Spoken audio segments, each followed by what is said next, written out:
आप देख रहे हैं खबर तो समझिए और आपके साथ मैं हूं विवेक। दरभंगा से इस वक्त की सबसे बड़ी खबर, जहां हवाई अड्डे पर मैगजीन और 3 जिंदा कारतूस के साथ एक यात्री को पकड़ा गया है। मोतिहारी जिले के ढाका थाना क्षेत्र के कुसमाहा गांव का ये रहने वाला कमालुद्दीन नाम बताया जा रहा है, जो मुंबई जाने के लिए मोतिहारी से दरभंगा आया था।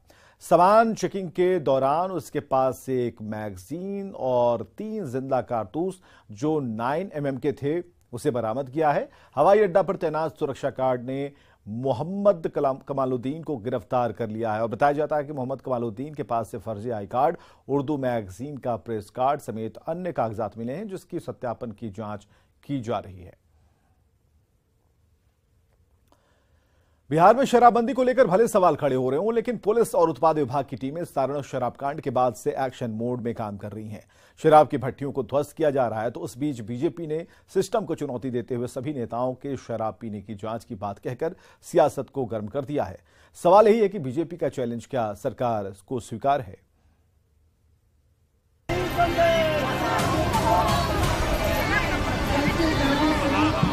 सहरसा में महिलाएं हाथों में तख्तियां लेकर शराब के खिलाफ बड़ी मुहिम छेड़ रही हैं। सड़कों पर निकली महिलाओं के महाअभियान में प्रदेश की खाद्य आपूर्ति मंत्री लेसी सिंह भी शामिल हुई।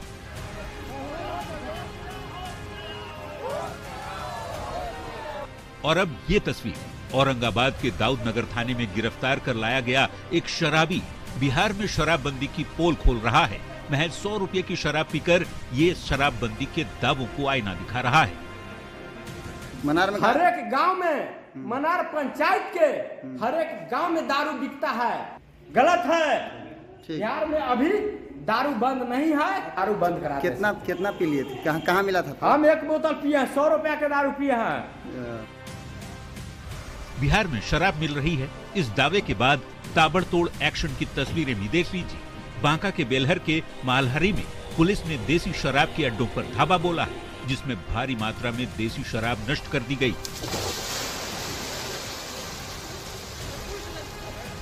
और ये तस्वीर दानापुर की है, जहां जमीन के अंदर से शराब निकल रही है। फुलवारी शरीफ पुलिस आए दिन जावा महुआ को नष्ट करती है, तो दूसरे दिन ही शराब के धंधेबाज फिर से अवैध शराब का निर्माण करने लगते हैं। और इन्हीं तस्वीरों के बाद यदि कुछ गर्म होती है तो वो है सियासत की कढ़ाई।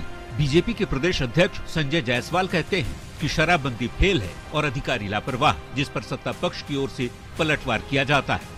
बिल्कुल वो विधानसभा में करें, सबसे पहले मैं देने को तैयार हूँ, लेकिन प्रशासन में वह है, शासन में मैं नहीं हूँ। या तो वह हम लोगों को शासन सौंप दें, हम लोग करवा देते हैं, और नहीं तो शासन में वह है तो वह विधानसभा में करे, जहाँ बोले। जिस हॉस्पिटल में मैं भी आता हूँ और सब आए, लेकिन शासन बिल्कुल आएंगे, लेकिन शासन के तो वो है ना। तो हमारे सभी लोग तो किया कि हम लोग का ब्लड टेस्ट करा लो, तुम लोग का मेरा ब्लड टेस्ट करा लो। शराबबंदी कानून का अनुपालन करते वक्त आम और खास का कोई भेदभाव नीतीश कुमार जी के नेतृत्व में चल रही सरकार ने नहीं निभाया है। किसी ने भी गड़बड़ी की है, किसी ने भी कानून को तोड़ा है, उस पर कार्रवाई हुई है। सारण में शराबकांड के बाद पुलिस और उत्पाद विभाग की टीम बेहद सख्ती से काम कर रही है। शराब के ठिकानों को ध्वस्त किया जा रहा है। नशे के धंधेबाजों में हड़कंप मचा है, लेकिन शराबबंदी के बीच लगातार मिल रही शराब की खेप से सवाल भी उठ रहे हैं, तो सियासत के बोल भी तल्ख हो चले हैं। उम्मीद की जानी चाहिए कि शराब से हो रही बदनामी पर जल्द लगाम कसा जा सकेगा। न्यूज़ 18 के लिए पटना से आनंद अमृतराज के साथ ब्यूरो रिपोर्ट। चलिए इस खबर को समझते हैं। शराबकांड के बीच हो रही सियासत को समझना बेहद जरूरी है। दरअसल सारण शराबकांड के बाद से विपक्ष सरकार पर हमला कर रहा है। लगातार शराब मिलने से पुलिस प्रशासन की किरकिरी हो रही है और बीजेपी ने शराबबंदी फेल होने का आरोप लगा दिया है।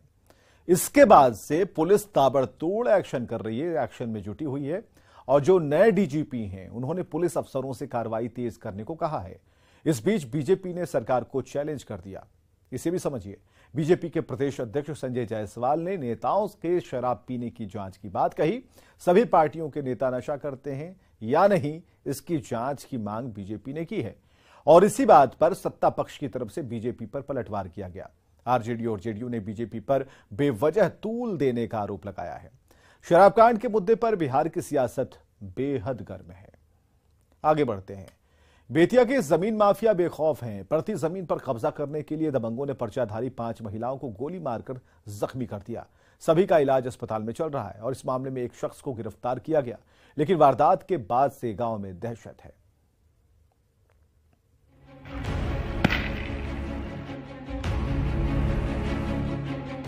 पश्चिम चंपारण जिले में जमीन माफिया किस कदर बेखौफ हैं, इसकी तस्वीर जगदीशपुर थाना क्षेत्र से सामने आई है। सीलिंग की परती जमीन पर कब्जा को लेकर खुलेआम फायरिंग की गई, जिसमें 5 महिलाओं को गोली लग गई। सभी का इलाज जीएमसीएच में चल रहा है। फायरिंग की वारदात जगदीशपुर थाना क्षेत्र के नकटी पटेरवा गांव में हुई। बताया जाता है कि 1985 में दर्जनों भूमिहीन लोगों को सरकार ने पटेरवा गांव में सीलिंग की जमीन का पर्चा दिया था, लेकिन जमीन पर कब्जा नहीं होने के कारण जमीन परती पड़ी हुई थी। इस बीच गांव के सुशील दुबे ने जमीन पर दावा कर दिया, जिसके बाद से ही मामला कोर्ट में चल रहा है। उसी जमीन को जोतने के लिए सुशील दुबे पहुंचा था, जिसका विरोध पर्चाधारी महिलाओं ने किया और फिर आरोपी की ओर से फायरिंग कर दी गई। जगदीशपुर थाना क्षेत्र में एक जमीनी विवाद के मामले में एक पक्ष के द्वारा फायरिंग किया गया था, जिसमें कुल 5 लोग इंजर्ड हैं और इस पूरे मामले में फर्द बयान के आधार पर 7 नामजद अभियुक्तों के विरुद्ध केस दर्ज किया गया है और अभी तक एक अभियुक्त की अरेस्टिंग भी कर ली गई है। बाकियों के खिलाफ भी लगातार छापेमारी की जा रही है। आरोपियों की फायरिंग में 5 महिलाएं घायल हो गयीं, जिनमें 2 नाबालिग लड़कियां शामिल हैं। वारदात की जांच जगदीशपुर थाने की पुलिस कर रही है। अब तक 7 नामजद आरोपियों के खिलाफ एफआईआर दर्ज किया गया है। एक की गिरफ्तारी भी हुई है, लेकिन फायरिंग की वारदात के बाद से गांव में दहशत का माहौल है। बेतिया से न्यूज़ 18 के लिए प्रफुल्ल कुमार की रिपोर्ट। जमीन माफियाओं में पुलिस के खत्म होते खौफ को समझिए। दरअसल परती जमीन पर कब्जे के लिए दबंगों ने गोली का सहारा लिया, गोलियां चलाई गईं और जो फायरिंग की गई है उसमें 5 महिलाएं बुरी तरह से जख्मी हो गईं। सभी घायल महिलाओं का इलाज जीएमसीएच में चल रहा है। 1985 में सीलिंग की जमीन का पर्चा महिलाओं को सरकार से मिला था और इसी जमीन पर खेती करने पहुंचे सतीश दुबे पर गोली चलाने का आरोप है। समझने वाली बात यहां पर यह है कि जमीन पर कब्जा नहीं होने के कारण जमीन परती पड़ी थी और इसी बीच गांव के सुशील दुबे ने जमीन पर दावा कर दिया और इस दावे के बाद से मामला कोर्ट में चल रहा है। विवादित जमीन पर जुताई करने सुशील दुबे पहुंचा तो इसका विरोध महिलाओं ने किया। जवाब में आरोपी सतीश दुबे की ओर से फायरिंग कर दी गई। आगे बढ़ते हैं अगली खबर की तरफ। हाजीपुर से यह खबर है, जहां आज सुबह अपराधियों ने बिजली विभाग के लाइनमैन पर गोलियों की बौछार कर दी। अपराधियों ने अजय तिवारी नाम के शख्स को उनके दुकान में घुसकर गोली मारी है और तब तक गोली मारी जब तक उनकी सांसें उखड़ नहीं गई। इस हत्याकांड का सीसीटीवी फुटेज सामने है। तस्वीरें आपको विचलित कर सकती हैं। क्रिमिनल को दौड़ाओगे तो कम से कम क्राइम कम करेगा। अगर आप नहीं दौड़ाएंगे तो वो आपको दौड़ाएगा। चुन लो दोनों में से क्या करना है। बिहार के नए डीजीपी आरएस भट्टी का ये बयान इन दिनों सोशल मीडिया पर वायरल है। वो कहते हैं कि पुलिस अगर अपराधियों को नहीं दौड़ाएगी तो अपराधी उन्हें दौड़ाएंगे। बात तो बिल्कुल पते की है, पर लगता है कि ये गुरु मंत्र पुलिस की जगह अपराधियों ने आत्मसात कर लिया है। स्थान केतरा चौक, लालगंज रोड, हाजीपुर। वक्त सुबह के करीब 8 बजे। बिजली विभाग में लाइनमैन की नौकरी करने वाले अजय तिवारी सुबह अपनी दुकान मुकुल किराना स्टोर में बैठे थे। तभी दुकान पर 2 ग्राहक आते हैं, सिगरेट की मांग करते हैं। स्टाफ डब्बे से सिगरेट निकालता है। इतने में बाहर खड़ा एक शख्स फायर खोल देता है। उसके बाद तो मल्टीपल राउंड ऑफ फायरिंग शुरू हो जाती है और अजय तिवारी को मारने आए अपराधी उनकी सांस उखाड़ने के बाद ही दुकान से वापस लौटते हैं।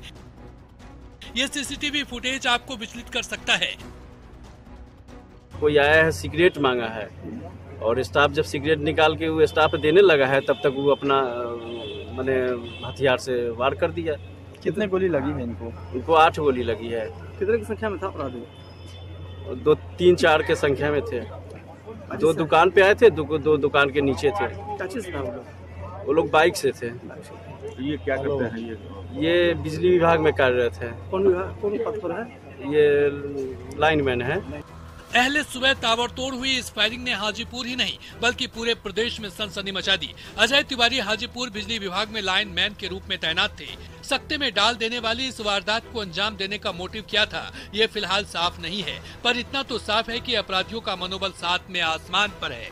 इलाके के विधायक भी यही कहते हैं। अपराधी भी लगाम है, मनोबल बढ़ा हुआ है, कोई कार्रवाई नहीं हुआ तो अपराधी का मनोबल बढ़ता है। लगातार घटनाएं घट रही है।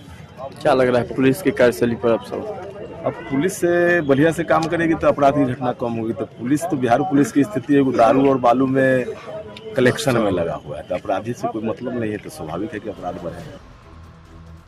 अजय तिवारी की हत्याकांड को अंजाम देने वाले अपराधी ये तय करके आए थे कि उन्हें मार कर ही लौटना है। अपराधियों का ये इंटेंशन सीसीटीवी की तस्वीरों में स्पष्ट दिख रहा है। अजय तिवारी को अपराधियों ने 8 गोली मारी है। अब पुलिस अपराधियों के पीछे दौड़ रही है, या यूं कहे कि अपराधी उन्हें दौड़ा रहे हैं। सीसीटीवी फुटेज खंगाला जा रहा है। मौके पर एफसीएल की टीम उतर गई है, सुराग ढूंढे जा रहे हैं। बॉडी का पोस्टमार्टम करा दिया गया है। सीसीटीवी फुटेज हमारे हाथ लगा है। एफएसएल टीम यहाँ पर है, टीम बनाई जा रही है और बहुत जल्दी इसको क्रैक कर लिया जाएगा। कुछ जानकारी हमको मिली भी है, उसको पुख्ता किया जा रहा है, उसका अग्रतर कार्रवाई की जाएगी। कितनी गोली लगी है सर? डॉक्टर्स बता पाएंगे, पर मल्टीपल राउंड और 4 कार्ट्रिजेस हम लोगों ने बरामद किए हैं, 4 स्पेक्ट कार्ट्रिजेस। अब देखना है कि अपराधी कितने दिनों तक पुलिस को दौड़ाते हैं। देखना होगा कि पुलिस अपने नए मुखिया के मंत्र को कब तक अपनाती है। न्यूज 18 के लिए हाजीपुर से प्रफुल्ल कुमार की रिपोर्ट। अपराधी क्यों बेखौफ हैं, इसे समझना जरूरी है। दरअसल बिजली विभाग के लाइनमैन पर गोलियों की बौछार की गई है और अपराधियों ने अजय तिवारी को उनकी दुकान में घुसकर गोली मार दी और तब तक गोली चलाते रहे जब तक उनकी सांस नहीं थम गई। इस हत्याकांड का जो सीसीटीवी फुटेज है वो सामने आ गया, जिसे आपने देखा रिपोर्ट के जरिए, और उसके बाद पुलिस ने जांच में तेजी लाई है। आगे बढ़ते हैं, बिहार कर्मचारी चयन आयोग की बात करते हैं। प्रारंभिक परीक्षा की कॉपी लीक होने के बाद आर्थिक अपराध इकाई ने कार्रवाई तेज कर दी है। केस के तार मोतिहारी से जुड़ गए हैं और मामले में एक टीचर समेत 4 लोग हिरासत में लिए गए हैं, जबकि प्रश्न पत्र की तस्वीर वायरल करने वाला जो आरोपी छात्र है उसे गिरफ्तार किया गया है। अभ्यर्थी परीक्षा रद्द करने की मांग कर रहे हैं, तो वहीं शिक्षा मंत्री ने दोषियों पर कार्रवाई का आश्वासन दिया है।